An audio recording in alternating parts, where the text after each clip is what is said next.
Tell us about what high performance sport can teach us about family enterprises. Oh, you like that one? Yes, that's a chapter that I co-wrote with two international rowers.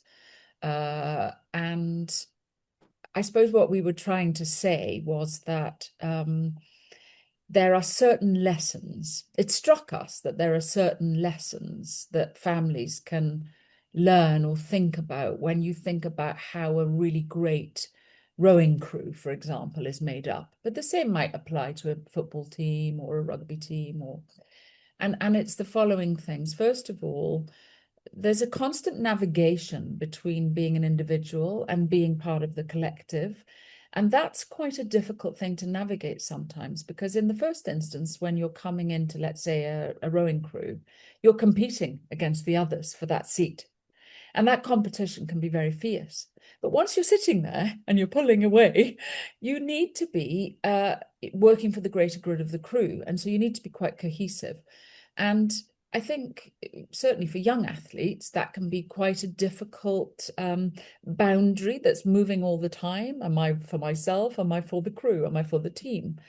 And there's something about that which is a bit like being a family member, actually. You're constantly navigating this boundary of when am I an individual and when am I part of this family? And sometimes that can be quite difficult. You know, the name of a great family, let's say, or the responsibility of owning a business or being known to be very, very wealthy. These are both privileges, but they're also burdens.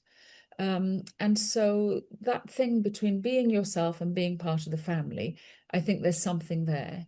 And it can be often quite well addressed by coaches who make sure that all the individuals, in a way, join together, that they have one thing that they're all heading for. And having that common goal and that common purpose is equally important in a family.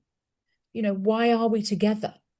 We might have a very, very significant pool of assets, but why else are we together? Do we even want to be together when it comes to thinking about that pool of assets or that business?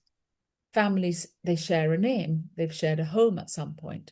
But what else can keep them together? What's the sort of flag that they walk behind, if you like? We're all human beings like a flag to walk behind. We're all quite tribal. We like to belong. So, how do families think of themselves? How can they find something that will unite their next generations?